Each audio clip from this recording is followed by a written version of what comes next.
So this happened when I was around 7 or 8. I'm 25 now, so I'll do my best to drag up my memory as accurately as possible. I've told the story a few times, closer to when the event happened, so I feel somewhat confident in the major details at least. I was spending the night at a newish friend's house for the first time. She was a year or two older than me, so I really looked up to her and wanted to impress her. There was a party going on, and her other friends were all there. Someone decided it would be a good idea to go on a walk in the late evening, sun already down, while the parents were in the backyard having wine and beer and all of that. We ended up breaking into one of the girls' backyards to go play on her trampoline, which lasted all of 5 minutes before her folks discovered us piled onto the trampoline in the dark backyard. The whole evening was spent like this, me following this group of cool kids doing relatively harmless but kind of foreboding silly kid stuff. When the party was over, it was just me and my friend. We stayed up late watching what I considered at the time to be scary movies, Gremlins and the like. The next morning my friend got me up kinda early and said her folks were going to take us to the movies. She said we should get some candy first and that there was a 7-Eleven nearby and it was like a 10-minute walk if we took her shortcut. As we headed out the door, I was already outside my comfort zone, par for the course for the past 12 hours or so. But she took a moment to let me know that her shortcut went past this mean neighbor, but we might luck out not running into him since it was so early and the weekend. In order to cut through her shortcut, we had to go through the end of her cul-de-sac, cross through a little wooden gate, pass by this guy's property with a chain-link fence around his trailer home, and over another chain-link fence and cut through some minimal landscaping into the parking lot of the little strip mall area, or whatever it was with the 7-Eleven. I don't quite remember if we saw him on our way to the store or not. I remember him making a comment such as, "What you two going that-a-way for?" Or, "What you coming from that-a-way for?" So I don't remember if that happened before we got to the store or on the way back. When we came back with our bag of candy and hopped back over the fence, this creepy old guy was still out in his yard, right up against his fence this time. He started talking to us, and we were as far away from his fence while still on the gravel path. He asked what was in the bag, and we told him we had just bought some candy. I was already uneasy because I knew my friend thought he was mean, and I was worried he was going to yell at us or something. He then asked if he could take our picture, and I didn't like this but didn't know what to do. I was mostly following my friend's lead, and I thought maybe if we did what he asked, he wouldn't be mad and he would let us leave. He took our photo with a disposable camera, and then he asked my friend to come over. She hesitated and then handed me the bag and whispered me that if she signaled me, that I should run back to the house and not look back. She went over to his gate, and I have no idea what he said to her, but a moment later she shouted at me to run. I began to book it as she caught up, the man shouting after us to come back. I didn't look back, through the little wooden gate, down the middle of the cul-de-sac, through her front door, which she locked behind her. She grabbed her cat and we rushed into her bedroom, which she locked behind us as well. We let the cat on the bed and climbed into her closet on the top storage shelf. I don't remember how long we were in there, but I was barely breathing, afraid to make a sound. Sometime later, her parents tried opening her door and then knocked, demanding she open up, probably assuming we were getting up to some kind of mischief. She opened the door and her dad demanded for us to tell him what was going on. We told him our story, and he ended up calling the cops. We waited for them to arrive and had to go back outside to give our statement and show them where we were and where we had walked through to take the shortcut to the store. They went over to the guy's house and had to knock on his door because he had gone back inside. He denied ever having been outside that day. The cops said they couldn't do anything official because they had no evidence to corroborate our story, but they could tell we were freaked out. They said we should avoid ever going that way again and to report if we ever ran into that guy again. I still have no idea what the old man said to my friend, and I'm kinda glad I never found out. And I'm fairly certain this is one of the main reasons old men have continued to give me the heebie-jeebies.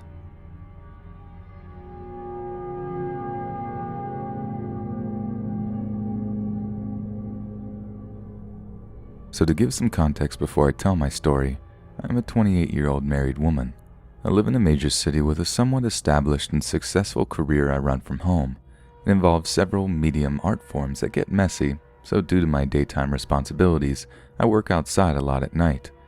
I live right next to a gas station. The entirety of my property is wrapped in a privacy fence, except the very front, and I'm in a decent neighborhood, but kind of on the fringe. So the story starts in mid-March of this year. Once in a while, I'll walk to the bar diagonal from my house. It's a nice little place. Great regulars, all older, not gross. I go in and drink and talk and never have to worry about them hitting on me or being weird. So it's a Friday night around 9:30. I walk over to the bar to have a few drinks. I'm not a super jumpy person, but I am always cautious and aware of my surroundings. But when I left the bar, the first thing I noticed is a very tall guy across the street under a street lamp, face and body obscured by a ball cap and hoodie. I'm usually under the assumption that someone hanging around under a light is waiting to do some sort of shady deal. That's the thing around here. So I just casually glanced at him every minute or so as I walked. It's less than a 2-minute walk from the bar to my house. I could see my house from the bar, so nothing super treacherous, right? So I had gotten to the spot on the road. I crossed that and I glanced at the guy because I can feel him staring me down. But I'm not going to give him any reason to sense any nervousness or fear, so I keep walking. As soon as I get to the same side of the road he's on, he starts catcalling me. "Hey girl, come here, let's talk." "Don't ignore me, baby, I just want to talk. Quit walking away so fast." I didn't respond and he started walking towards me, cutting through the gas station parking lot diagonally. Luckily, once I passed my fence, he couldn't see me anymore, and I ran up to my steps and got inside and locked up. He came to the edge of the fence and then walked back to where he was standing. I was shaken up, but I let it go and went to bed. The weeks pass and I am still cautious, but I still go to the bar once in a while. No sign of him. Fast forward to the weekend before last. I walked over on a Saturday night around 10ish. The first thing I noticed as I passed my fence walking to the bar is a man standing under the lamp again. He didn't seem to notice me at first, not until I crossed onto the opposite side. I could still feel him staring at me, but there were no calls and no movement other than his face following me as I walked. I didn't fret over it too much. I planned to be at the bar about 2 hours. So I have my drinks, chat with my buddies, all is well. As I go to leave, the guy pops back in my head and I decided if he was still there, I'd have the bartender walk out with me and watch me walk home. He's a sweetheart like that and offers always. I usually decline as I don't feel unsafe. I stepped out and do a full 360 visual sweep. No weirdo under the light, and off in the distance was someone walking towards the bar, but they were a full block away and I couldn't even make out anything about the person, so I figured whatever, I'm gonna go ahead and walk home, but just for the sake of common sense, I'll turn around and keep an eye. But I wasn't feeling threatened as they were pretty far and my house is a half a block away. As I'm walking, I start feeling weird, so I turn and check the location of the strange, unidentifiable person, and they've covered half a block already in about 10 seconds, so I'm unsure now if they just walked super fast, or if they were running when I wasn't looking. This weird little tension gets thicker until I'm basically staring behind myself at them as I walk. By the time I get to my crossing point, they had already gotten to the bar entrance. They covered a full block in less than 20 seconds, and I had gotten half a block in that time. As they passed in front of the bar, the light lit them up, and it was the same guy who was under the lamp earlier that evening. I was worried now because I am trapped between my house and the bar, but unable to go back to the bar as the guy was in front of it, so my only real option was to finish walking home. Now, if I had any doubt about the situation and thought maybe I was being paranoid, it was completely erased by what transpired next. As soon as I started crossing the street, so did he. He stepped off the sidewalk and started making a diagonal beeline for me. I started walking faster, but not fast enough to lead him to chase. He got to the gas station parking lot, which I was halfway past at this point, and he walked diagonal through the parking lot, straight at me. As soon as I got around my fence, I bolted and started banging on my door. My husband was home. He opened the door and I told him what happened. We stood there staring out the door window. As he walked past my house, he stared up through the window at us. It was my first time fully seeing his face. Now, still the possibility that maybe he lives around there and I'm just being really paranoid was there, but that was completely stomped out by his next move, which was to walk 2 more houses down from mine, turn around completely, walk back by my house, staring in the window at me again, and proceeds back out into the main road. The bar isn't a concern. As stated, my bartender will gladly walk me home, and the regulars often offer to walk me home as well. My biggest concern now is he knows where I live, and I'm terrified of being outside at night alone when I'm trying to work.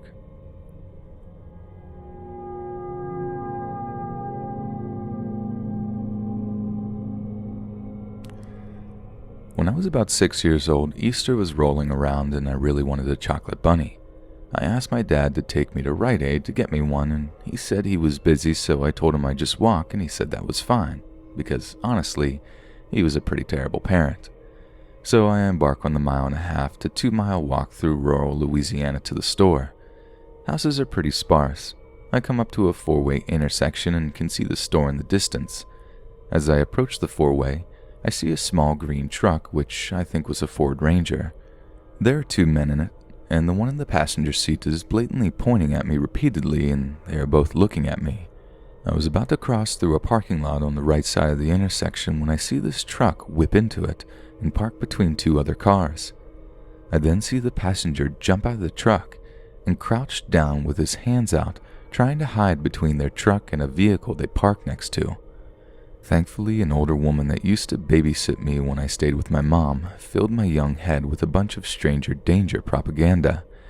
I immediately flipped out, bypassed the parking lot, and break out into a dead sprint to the Rite Aid. Once inside, I begin to pace around the store a little bit to try and calm down.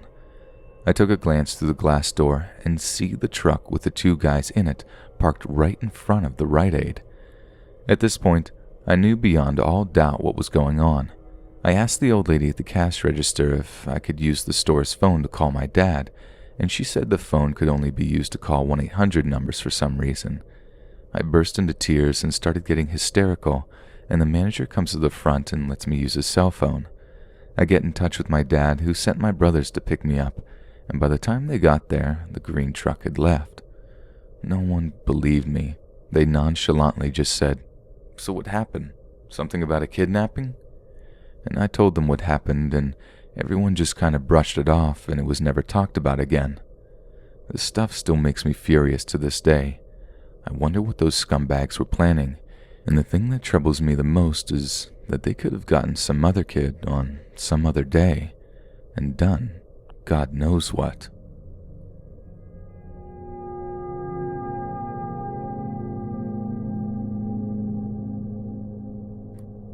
The story happened quite a few years ago when I was a much younger and more naive individual. I wanted to preface this story by stating that I have learned my lesson. I am now in a happy and long-term relationship that has taught me a lot about my self-worth. Also, I apologize for the length and any unnecessary details. It has been a long time since I have let myself think about it, and it was quite cathartic to write this out here. This started my 2nd year of university. I am a female and overweight. I am very focused on my studies while in high school, so even though I had a large group of friends and went to parties, I always put school first. I didn't date because I saw it as a distraction, and to be completely honest with myself, no one was really interested in me. Most of my male friends were gay, and straight ones were already dating all my other friends. It wasn't until university that I decided maybe it was time for me to open myself up to the concept that I could start dating and share my time with someone. So about a week before school started, I was heading to our local mall to hang out with some friends and buy some new clothes for the year. I just needed enough nice things for the week, and then I couldn't care what I looked like. At this time, I had a license, but I didn't possess a car, so the only means of transportation available to me were walking, friends that took pity on me, and the bus. Unfortunately, today I was at the mercy of public transportation. I was already on my connecting bus heading to the mall when I watched as a young guy walked onto the bus. He looked to be a few years older than me and was in quite good shape. As this bus was heading to the mall, the route was quite busy and my seat was the last seat open. He proceeded to sit next to me. I don't pay him much attention as I was texting my friend. When I finished texting, I did everything I could not to engage with the guy beside me. My phone was an older phone that had a slide-out keyboard but no internet access or games. Like I said, this happened a while ago. I was able to avoid his stare for about 10 minutes more until he shifted his weight and I made accidental eye contact with him. It was at this point that he smiled at me and said that I looked quite beautiful. He commented on how pale my skin was and how pretty it looked contrasting against my dress. I smiled uncomfortably but began talking to him. It was nice to be acknowledged, but I was still wary. I gave him a fake name, Olivia, and we continued conversing. When the bus stopped at the mall, he asked me what my number was, but I told him that I didn't know him that well and I would see him around. I spent the whole day with my friends and then it was time to head home. My mother had already arranged to pick me up at the plaza closer to our house, but I still needed to take the bus to this location. As I'm settling down for the ride back, I see the guy coming on the bus. I hate to admit that I was a bit happy to see him on the bus, and when he sat down beside me, I was flattered. We talked the whole ride, and when his stop came up, he asked for my phone number. This time I gave him my Facebook instead. He actually laughed when he realized I provided him a fake name and credited me with being smart about it.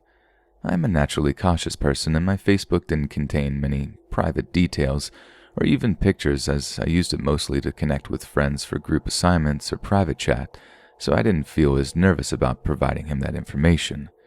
That night, he began messaging me, and for a few weeks we only chatted on Facebook. After a few weeks of chatting, I felt comfortable enough with him to give him my cell phone number and arrange a face-to-face meetup. To my excitement, the meetup goes well. We meet in a public coffee shop and pay our own ways. At the end of the date, we go our separate ways, and I actually look forward to seeing him again. We make plans to go on another date, but in about a week. Life is a bit crazy around September, and I felt bad for putting off more time together, but he seemed to understand and gave me space.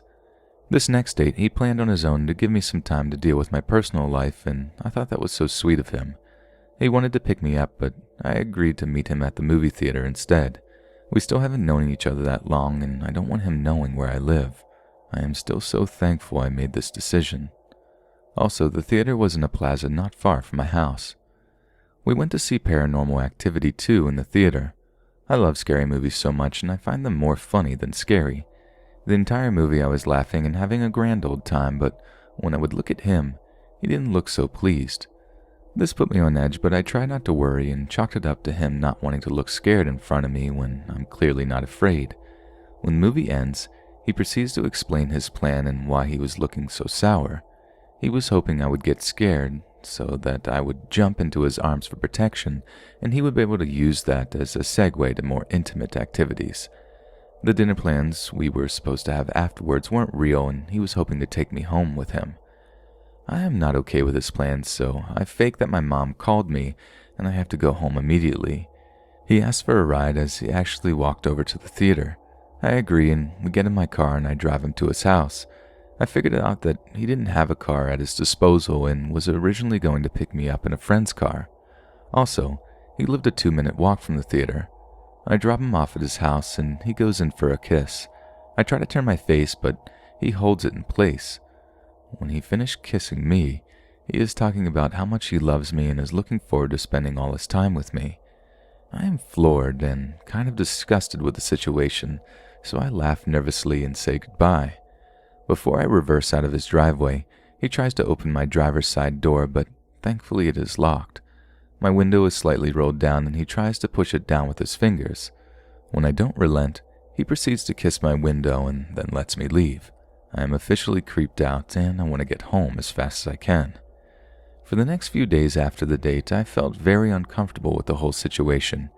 He was texting me non-stop and his texts were getting progressively creepier. The texts would range from, "I love you," to, "I can't wait to marry you," and, "Our babies are going to be the most beautiful babies in the world." It had only been about a month and he was already talking about babies and marriage. I showed a friend the text and explained the situation. She gave me a huge hug and told me her own story. She suggested that if I was really done with him, that I could break up with him, and just because he made the first move, I wasn't a prude or tease for ending it. I didn't owe him anything. I felt so much lighter after talking to her that I messaged him right away and broke things off. I went to class thinking it was going to be just that easy, but it wasn't. He proceeded to flood my phone with text messages. At first they were concerned. He wondered where we went wrong and what he did to scare me off. When I didn't respond instantaneously, he changed tactics and began saying he was going to end his own life and that I was his soulmate. At this point, I was out of class and able to address his texts. I called him and explained that I didn't feel a connection, that it was better for me to end it early and that I didn't want to lead him on. I also told him that it was not worth ending his own life over and that if he was feeling that way, he needed to speak to someone about it. This started a new barrage of texts and voicemails calling me various terrible names and blaming me for leading him on. He said that it was my fault that he was going to do this to himself and that I was a horrible person. He called my phone constantly, causing me to flat out turn off my phone. This is the point at which I told my mom. She didn't judge me for not telling her earlier and she was supportive that I tried to handle it on my own. But she was angry he was acting this erratic. She was a bit nervous at his escalation, especially as she works in criminal law and sees the worst of humanity on a daily basis. I followed her advice and texted him that I am not responsible for his choices or behavior, that I stand by my decision to break up with him, and that I do not condone the way he is speaking to me, that I wouldn't respond anymore, and that if he persists, I will be forced to contact the police. The last part only made things worse, and he continued to send me messages about self-harm. When I stopped responding, he started threatening me and my family. He threatened that he would find and hurt me, and then hurt himself. I immediately removed him off of Facebook and warned all of my friends not to give out my personal information to anyone. I was comforted knowing he had no idea where I lived, but I frequented that plaza often with my family. I was scared he would see me on one day and follow me home. The scary thing was I lived only 5 minutes away from him, so it was feasible that he would randomly spot me anywhere in our neighborhood. I became a recluse and the text messages continued. They were getting more and more aggressive. At first he was threatening to hurt me, but then he began attacking my family. When he threatened to hurt my sister, I lost it. I had had enough and was ready to stand up for myself. I called him and waited. He picked up the phone and tried to act all sweet. I didn't give him any chance to try and smooth things over with me. I told him that threatening me was one thing, but coming after my family was another. I told him he was a horrible person and absolute filth. I did say a few things I'm not proud of, but in the moment they made sense to say. I told him it was over and that I was done with this crap. One more attempt at contact and I was going straight to the cops. I reminded him that I knew where he lived and that it would be easy to find him. I like to think it was that last part that scared him because he hung up on me and never contacted me again. For the next little while, I was very cautious about leaving my house, and my family avoided that plaza at all cost. I saved all the threatening text messages just in case and kept my old phone even when I upgraded to a new one. About a year and a half later, my friend decided to look him up on Facebook, against my wishes. She discovered that he moved and I didn't need to worry about a chance meeting with him again. She also discovered that his new fiancée could have passed as my twin. It was unsettling to know that she was almost identical to me, and he had started dating her not long after I told him to finally leave me alone.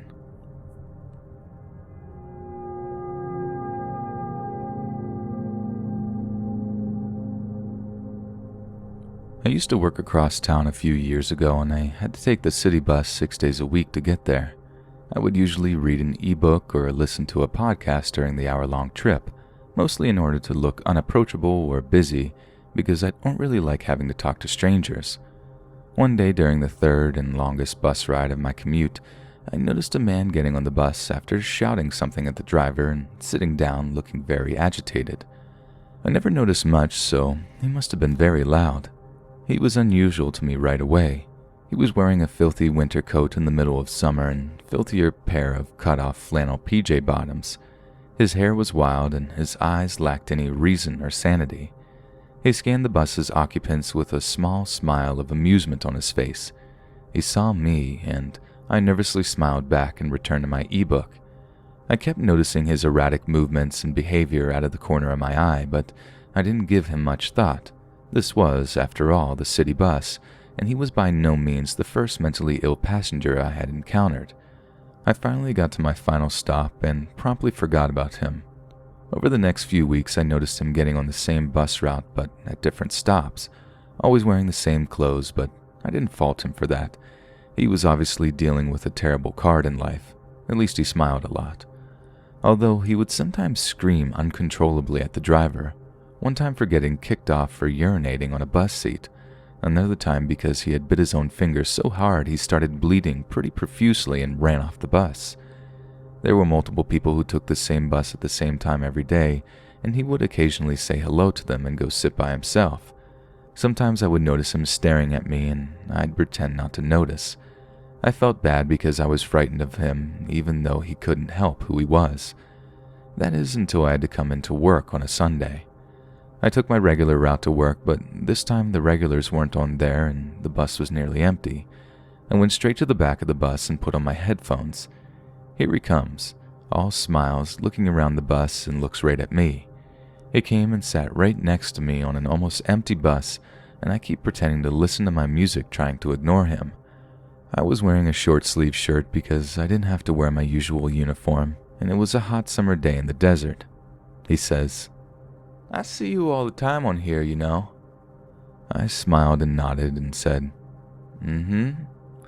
He responds, "You know, you're really pretty, and I just want to say that. My name is Ron. What's your name?" I replied with my own and kept looking out the window. I could just feel him staring at me, 10 inches away, and I could feel his breath from his nose. Several minutes passed, and he said, "I wanted to tell you something. You have very beautiful skin, too." "Thanks," I said nervously. "You work at that dry cleaner's, don't you?" I had to walk about a half a mile from my bus stop to get to my work, and I had no idea how he knew that. My uniform was a plain black t-shirt and black pants, no indication of where I worked. I just nodded and cringed the rest of the longest ride to work in my life. Mercifully, we got to my stop and I couldn't pull the stop cord quickly enough. He then got up with me and exited the bus through the back like he was sneaking off. I sped walk all the way to work, knowing he was following me about 40 feet behind. When I got there, I ran inside and told my coworker what happened. We were closed anyway. We were just doing some makeup work, so we kept the doors locked. My coworker drove me home, but only after I had found a couple of ripped-out magazines with pictures of kids and babies under a styrofoam cup, with my name frantically written on it. I started paying my coworker to drive me to and from work after that, and thankfully, never saw him again.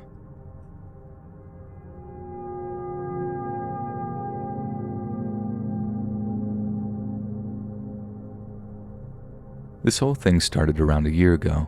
I was only reminded of it when last week the first occurrence in several months reminded me of the entire thing, and of course sharing it with you all. I live in a ranch-style home in the middle of Missouri on 1.8 acres of nothing but woods. We bought the house almost 2 years ago.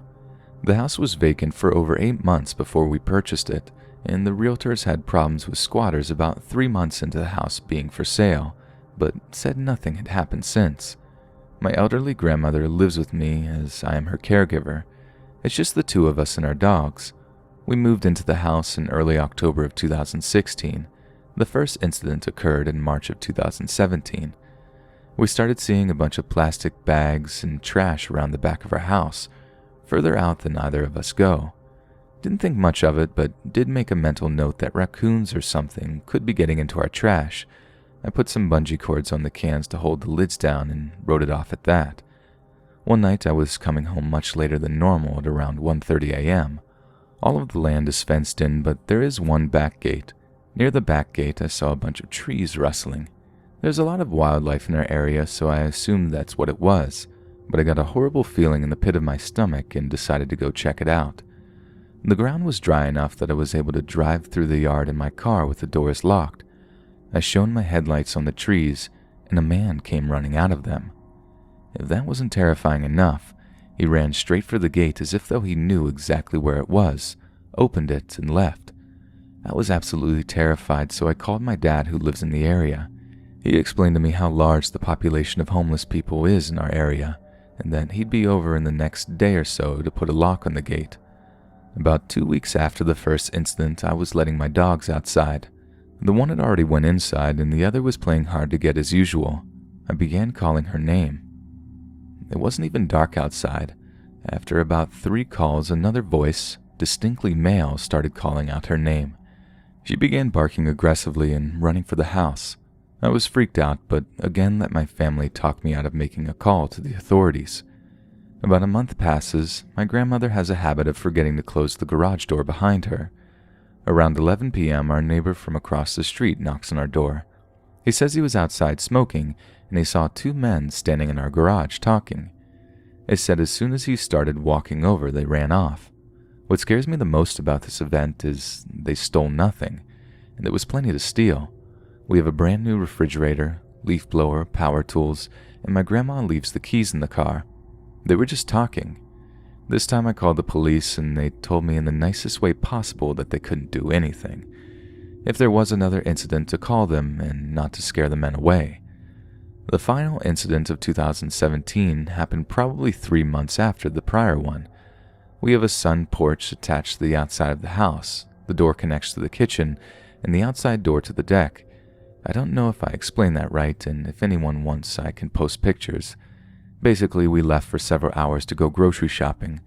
We came home, and all of our deck furniture was stacked on top of each other, and the screen ripped off the sun porch door. I called the non-emergency hotline from my area, and again they said with no idea who these people are, nothing could be done. About 2 weeks ago, we had our white vinyl fence power washed. Because the fence is quite old, a post came off of the fence, and the company that power washes the fence didn't know how to fix it, and we didn't blame them, so they had no reason to. We left the post in the front yard, but up against the fence. We came home a couple of days later, and the post was nailed back up with a smiley face sticky note attached to it. This very easily could have been a kind neighbor, but I was immediately spooked. Cut to Saturday of last week. My grandmother is able to drive again, but doesn't have her own car. I'm busy working around the house, so she decides to take herself to the doctor. My grandmother leaves the house through our door connected to the garage, and I lock it behind her. It never dawns on me to check to make sure she has closed it. About 20 minutes after she leaves, someone starts heavily banging on the door. When I say banging, I mean it sounds like the SWAT team. Someone was putting all their force into banging on that door. My dogs are going nuts, and I don't know what to think. I start to think maybe my grandma left something and is trying to get my attention, but the little voice in the back of my head stops me and tells me there is no way that little old lady is banging on that door like that. Suddenly it stops, and I hear a deep, again distinctly male, laugh. I grab the baseball bat out of my bedroom and lock myself in the bathroom with the dogs. I realize I've left my phone outside the bathroom, but I was too afraid to go out of the bathroom and get it. I took the lid of the tank of the toilet, so I now had 2 weapons. Nothing happened, and I hid in that bathroom until my grandma was home again. And that's the story. I know there wasn't some big confrontation or climax, but I fear the story may not be over yet. I don't know if any of the events are connected at all, but I've got it in my head that they are, and I'm driving myself nuts to a point where I'm afraid to be alone in my own house. The only reason I even included the fence is because there hasn't been a single sketchy thing happening all of 2018, and then someone fixes the fence. Less than a week later, another scary encounter. I honestly don't know what to think. I will update if anything else happens. So rather this is one or multiple people, I really hope whatever this is over.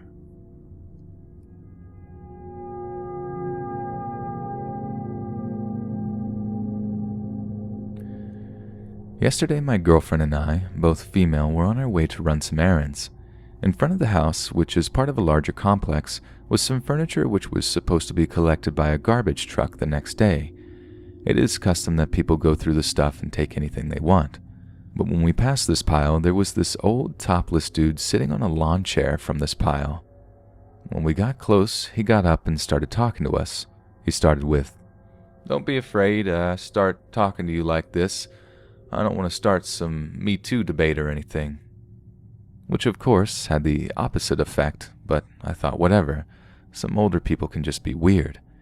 He then started to talk for how long he had lived in that complex and how he had never seen us and asked us where we lived, which I answered vaguely, until he finally got what he actually wanted. He had found a mattress he wanted to take to his car in the underground car park, but couldn't carry the mattress and his bag with him, so he wanted one of us to carry his bag while he took the mattress. I felt really uncomfortable with this right away, but still didn't want to come off as paranoid or unhelpful, so I suggested that we could just watch his bag while we got the mattress into the car. He first agreed, but then started to, I suppose, pretend to struggle with the really lightweight mattress, once again insisting that one of us just go with him. When I tried to make an excuse that we really didn't have much time, he sort of snapped at us that nobody had any time anymore, to which I decided to just come clear that I simply didn't feel comfortable following a complete stranger into an underground car park. At this point, he clearly lost it and started cussing us out and how we could be afraid to help a neighbor out, at which point we simply left. When we came back later, he was still there, now with the car magically above ground and the mattress inside of it. But of course, he really needed our help. Still had the nerves to shout obscenities at us as we passed.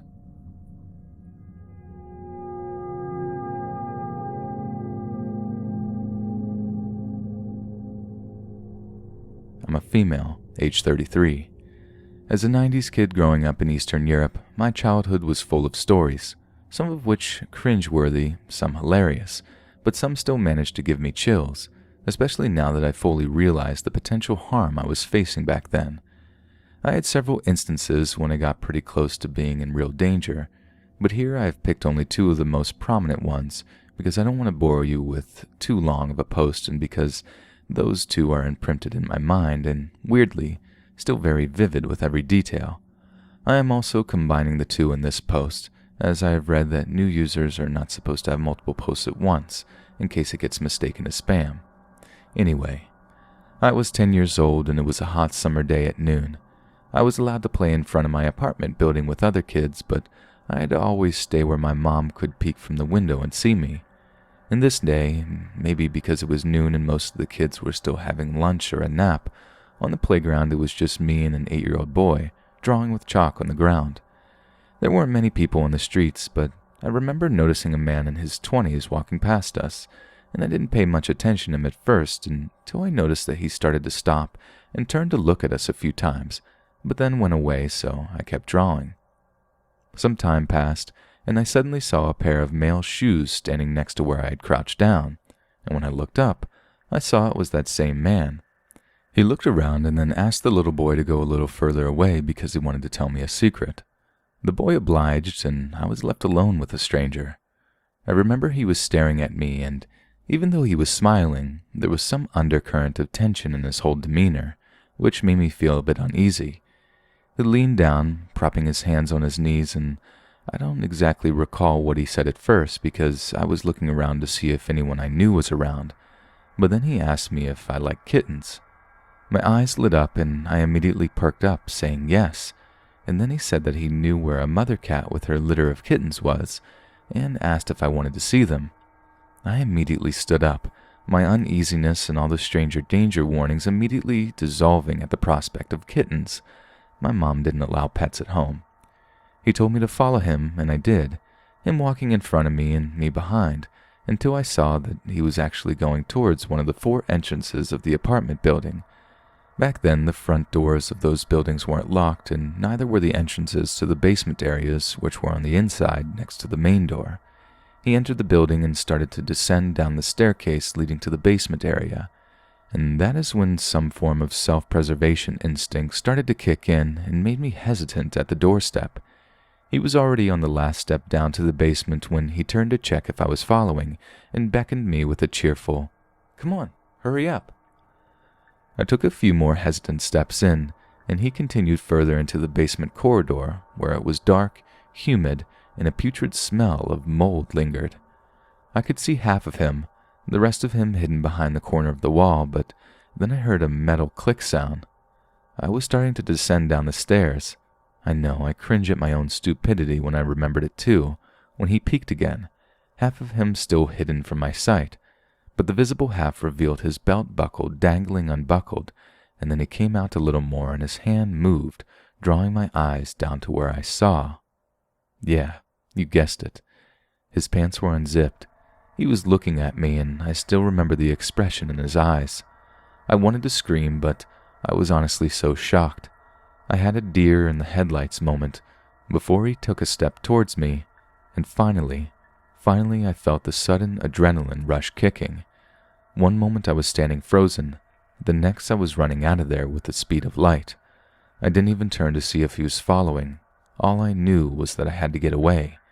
I climbed the stairs to my apartment, which was 2 entrances away from this one, just in time to bump into my very worried mom, who was putting her shoes on to go out and look for me. Worried sick because apparently the last time she peeked through the window she didn't see me, shouted my name a few times and got no answer, so she had an unsettling feeling that something was wrong. She asked me what happened, and at first I didn't tell her because I was ashamed and scared that she would get even more angrier if she found out that I was even talking to a stranger, let alone about to follow him. I started feeling anxious after that, and eventually admitted to what happened to my mom. Needless to say, I was given an earful of lectures and wasn't allowed to play without adult supervision until years later. The second prominent story was when I was 12, and thinking back now, compared to today's 12-year-olds being so outspoken and street smart, I was still a clueless kid. I remember I was feeling insecure and self-conscious at the time because puberty is hit as if overnight, and my previously scrawny little body was beginning to form curves, which also prompted unwanted attention from teenage boys and even older men at the age of my dad taking notice of me when I walked past them. It was during the spring vacation when my mom, my aunt, my cousin, a 13-year-old male, and I went to the amusement park in my city. My cousin was riding a bumper car, and I was sitting on a bench with my mom and aunt when I spotted a man setting a big tin pot at the alleyway leading to the park, and I immediately started pleading with my mom to give me money because I knew that he was selling boiled corn on the cob. Now, keep in mind that back then nobody seemed to care about checking health and sanitary permissions of street vendors, and it was a very common sight to see little ice cream stands and old ladies sitting on a chair with a pot next to them selling boiled corn on the cob or cotton candy. My mom sent me to buy 4 corns on the cob for each of us, and I headed towards the man, my mouth already watering. When I approached him and ordered, however, I noticed that he hesitated and gave me a very unsettling once-over from head to toe, and then, without even opening the pot to check, he declared that there won't be enough corn in there. I thought that was weird, considering I just spotted him coming, which logically was supposed to mean he had a full pot of corn. He didn't say anything, because I was shy and awkward, and it would have never even occurred to me to question an adult like that, especially a stranger. He quickly added that his car was parked at a nearby parking lot, which was right behind the alley leading to the amusement park, and told me that if I wanted to, I should follow him to retrieve another spare pot from his trunk. I looked back at the park and thought that the parking lot was still close enough and it shouldn't be a problem. So relieved that I will, after all, get my corn, I followed him. He picked up the pot and walked carrying it towards his car with me, walking a few steps behind, and he was just opening the trunk to put the pot inside, when 2 things happened simultaneously. My hand was abruptly grabbed by my aunt, who shook me and started questioning my sanity for walking away with a stranger, and then shouting at the man for being crazy to suggest to a child to follow him to a car, and I caught a glimpse of the trunk, and inside was no other pot of corn but the one he had just put inside. Now at that point, I was still completely confused, and frankly, I'm ashamed to admit that I was even a little annoyed at my aunt for overreacting, because I still wanted my corn and didn't understand what the big deal was, until my train of thought was interrupted. What happened next still makes the hair on my neck stand on ends. Instead of clarifying the situation, giving any semi-reasonable explanation or even attempting to respond in any way, the man suddenly rushed to close the trunk, ran into his car, and then took off in such a hurry that the tires made those screeching noises from the rapid acceleration. My aunt and I stood there dumbfounded. It suddenly dawned on us that what appeared to be an innocent yet cautionary situation was actually a very real, potential kidnapped attempt. Because if there had been any reasonable doubt before as to why the man would lure a 12-year-old girl alone towards his car, his following reaction of fleeing the scene has left no room for it. My aunt visited us recently, and that instance was brought up somehow. So she said that she still remembers how what drew her attention at first was the fact that the man was unusually dressed up for a street vendor, and so she was watching closely with a weird gut feeling at first. When she saw that he was taking me towards the parking lot, she sprinted into action. Thank God my aunt, being a PE teacher and a mother of a very wild boy, was wearing sneakers and was always prepared to jump into action.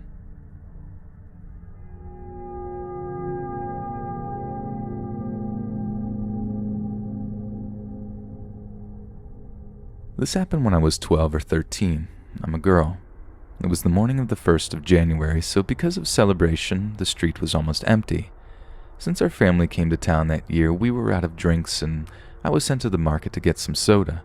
I live in a small town and we had this one giant market that always worked. So I went in, bought Coke, and was headed back when this happened. Right after I came out, I saw a man going to the opposite direction. He suddenly looked back and legit changed his direction towards me. He wasn't too far, so we caught up pretty quickly. Even though he looked old, I assumed that he was a foreign exchange student because he asked me what time it was in English. Okay, whatever. I took out my phone and answered, but that's when stuff got weird. Before I could go, he started attacking me with various questions. Do you live in this neighborhood? Which one? Are you alone? Do you have a boyfriend? I didn't want to be rude or make him feel uncomfortable, and so I lied that I was staying at a friend's house as a guest and that I was from the UK, hoping that he wouldn't ask me to show him around. While he was talking to me, I had my scarf on and was covering my nose to warm it up when he suddenly ripped it off of me. I didn't know how to react, so I just muttered that I had to go and went back into the market. I don't know if he got scared or just gave up, but he didn't follow me into the store. I stayed in there for a good 10 minutes and finally went home.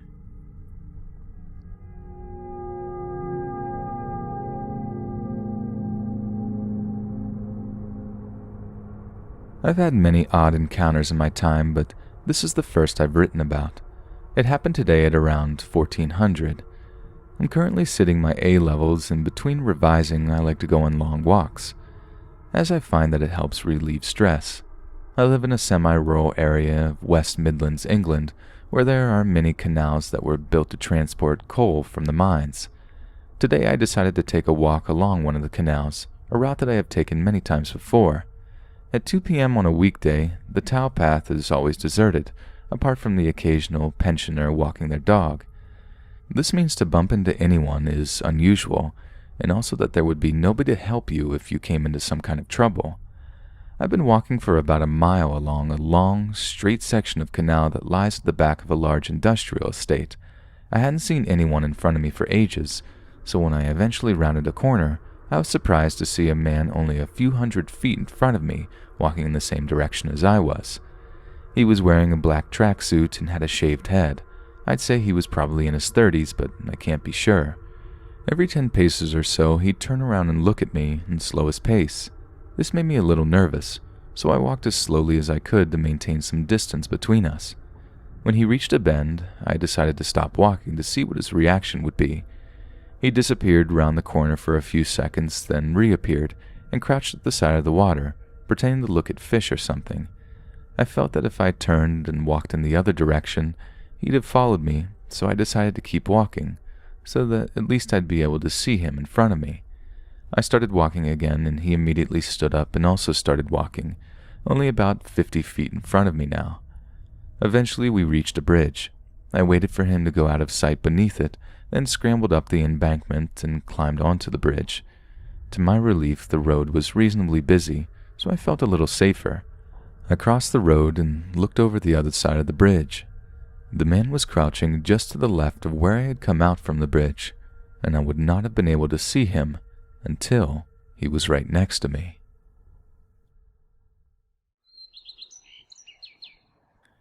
Hey friends, thanks for listening. Be sure to subscribe and click that notification bell to be alerted of all future narrations. If you got a story, be sure to submit them to my subreddit, our Let's Read Official, and give and receive feedback from the community, and maybe even hear it featured here on the channel. And grab early access to all future narrations for just $1 a month on Patreon, and maybe even pick up some Let's Read merch on Spreadshirt.com. Links in the bio. Thanks so much, friends, and I'll see you again soon.